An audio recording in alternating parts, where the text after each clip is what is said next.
Bienvenidos y bienvenidas sean al primer podcast que emite BeSelf, el programa de psicología derivado de la productora de B-Production. Esta vez trayendo un tema de suma relevancia, el cual fue elegido por varios de ustedes en la encuesta que realizamos hace 2 semanas atrás. Mi nombre es Caterina Velázquez, bachiller en psicología y soy la directora general del programa. En el desarrollo del podcast tendremos a Maribeth Salvatierra y Sofía Helguera, quienes también nos acompañarán el día de hoy. Somos BeSelf y este es un podcast sobre salud mental. El tema de hoy, control emocional. Muy bien, entonces vamos a ello. Lo principal para poder entender todo el tema es comprender qué son las emociones. Para ello invitamos a nuestra querida Maribeth Salvatierra, quien nos dará respuesta hacia la pregunta: ¿qué son las emociones? Adelante, Maribeth. Kat, muchas gracias por el pase. Bueno, las emociones vienen a ser reacciones actitudinales y fisiológicas de todo ser humano frente a una determinada situación. También se trata de sensaciones que se nutren de las experiencias de cada persona y generan efectos en la conducta y organismo del individuo afectado. Por ello, se tiene que dar la debida importancia, porque las emociones incluso pueden afectar en la toma de decisiones. El hecho de tomar decisiones tristes o molestos no es lo mismo que cuando estamos alegres. A veces se habla de emociones y es irrelevante, cuando las personas deberían darse cuenta del cómo y cuánto influye en la vida de cada uno de nosotros, y más aún, la importancia de saber controlar cada uno de ellos. Muy cierto lo que comentas, agregando a ello que las consecuencias del cómo actuemos frente a diversas situaciones o reaccionemos de acuerdo a la emoción que se esté viviendo no solo afecta en nosotros, sino en nuestro alrededor. Y vale hablar también de lo que es la empatía, pero ¿piensas en empatía cuando estás súper molesto? Vaya que no. Maribeth, hablemos sobre los tipos de emociones. ¿Cuáles son y en qué consisten? Bueno, las emociones, además de ser reacciones, vienen a ser también adaptativas, ya que nos moldean para ciertas situaciones. Las emociones se clasifican en placenteras y displacenteras. Dentro de las displacenteras se encuentra la tristeza, el cual va siendo una respuesta hacia dolores o sufrimiento, ya sea interno o externo. Por ejemplo, la muerte de algún familiar o pelea con algún ser querido, motivos académicos, entre otros. Otra emoción displacentera viene a ser el miedo. Esta tiene la función de mostrarnos cuando nuestros recursos son menos de lo que la situación exige. Un clásico ejemplo es en un examen. Cuando sé que no me preparé lo suficiente, obviamente tendré miedo por los resultados, ya que mis recursos no cubren lo que exige la situación. La tercera emoción perteneciente a las displacenteras es la ira o molestia.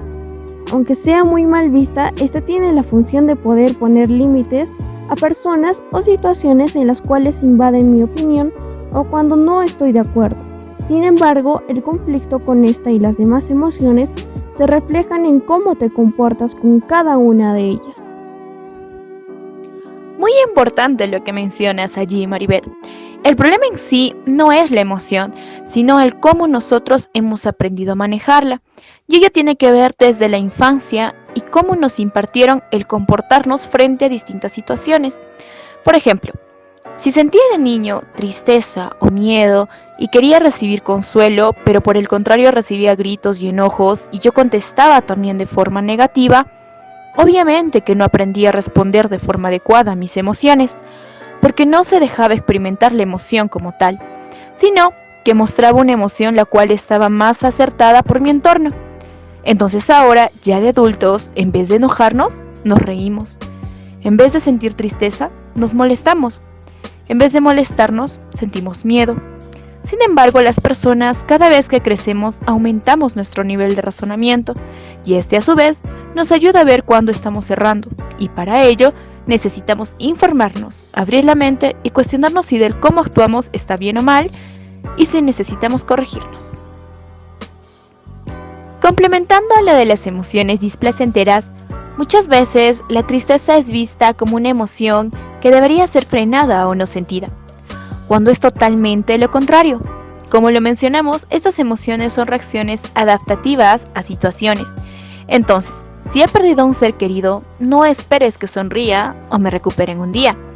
Debo dejar sentir la emoción. Si quiero llorar, pues lloro. Si quiero dormir, pues duermo, porque son respuestas conductuales frente a la tristeza. Pero donde sí está mal, porque nos hace daño, es cuando se deja de hacer las rutinas diarias, ya sean con los amigos o en el trabajo, o incluso me empiezo a descuidar. Y esto excede el periodo de 2 meses, allí sí que se me fue de las manos el control de mi tristeza. En cuanto al miedo, si este también se sale de nuestras manos, la consecuencia a ello es la ansiedad. Un miedo muy elevado frente a situaciones que no presentan un peligro como tal. Y finalmente la ira, que a diario se puede ver situaciones en las cuales las personas responden agresivamente a situaciones que impliquen el enojo. Pero, ¿qué sucede cuando reprimimos una de las emociones? Sofía, adelante. Muchas gracias por el pase, Kat. Bien, pasa que cuando reprimimos cualquiera de las emociones, estas pueden salir en su peor expresión. Demos un ejemplo, la ira. Esta es una emoción bastante explosiva y a menudo se trata de reprimir con el error de querer controlarla. Entonces la persona siempre va a reprimir la ira y pasa que un día, con una situación así trivial e insignificativa, todo eso guardado, me refiero a la ira, toda esa ira guardada, sale a la luz desproporcionadamente a lo que en realidad sucede. Y a veces, cuando no nos damos cuenta de nuestro actuar, o de este actuar específicamente, continúa como un ciclo, ¿no? Un ciclo de acumular y explotar, y así. Evidentemente esto no está bien.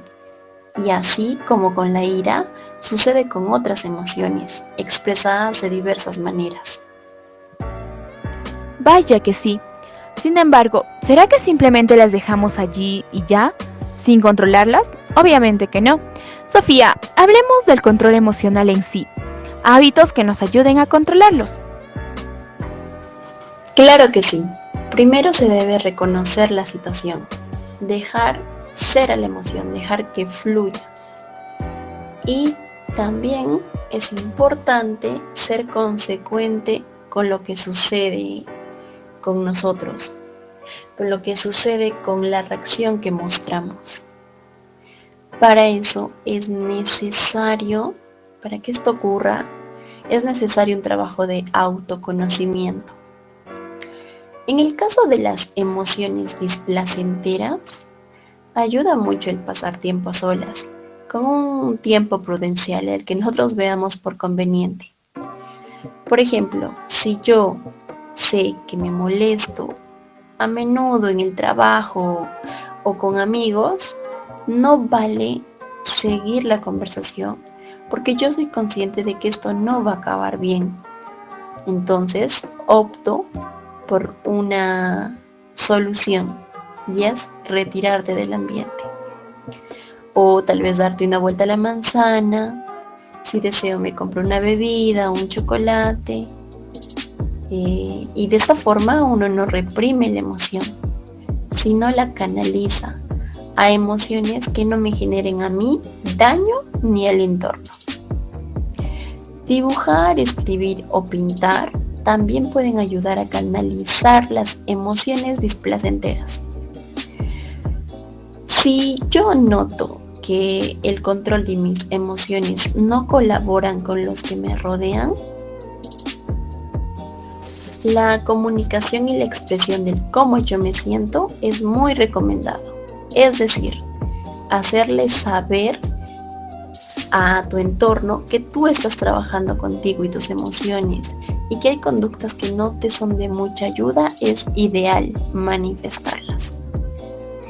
Ahora, para las personas o para algunas personas, lo que más le ayuda es el desfogue por medio del deporte, la cocina, la danza, el teatro o actividades que entrometan el movimiento del cuerpo.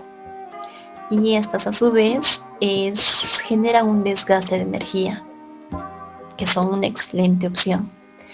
Si me encuentro muy ocupado y no puedo salir de casa, puedo practicar lo que se llama como la culpa a la almohada, que consiste en agarrar un cojín, ya sea mediano o grande, el que tengamos en casa, y apretujarlo, arañarlo, darle golpes. Y si nosotros sentimos que queremos gritar, lo hacemos y lloramos. Y esto es normal porque nos permite dejar salir estas emociones que hemos guardado y que además no son nada saludables para nosotros. Sin embargo, existen muchas veces donde es necesario asistir a terapia o visitar un consultorio psicológico. Recuerda que el psicólogo no solo trata a los que muchos llaman locos. Este profesional está dispuesto a ayudar en cualquier conflicto emocional, personal, laboral, el cual te haga sentir sufrimiento o un sentir de ya no saber más qué hacer. Muchas gracias, Sofía. Esperemos nuestros y nuestras oyentes lo pongan en práctica o lo hagan escuchar a personas que creen que lo necesiten. Ahora, para despedirnos y irnos con unas vibras bonitas, no olvidemos que también tenemos emociones placenteras, como la alegría, y siempre tratemos de buscarla, encontrarla y contactar con ella. Disfrutar de los bonitos momentos alegres que nos trae esta emoción. Y llegamos al final de nuestro primer podcast. Esperemos llegue a alguien que realmente lo necesite. Y si tú encontraste o hallaste alguna frase que te identifique, esperemos empieces a cuestionar si realmente estamos haciendo un buen trabajo controlando nuestras emociones. Esto fue Be Self, un programa de Be Production. Hasta la próxima.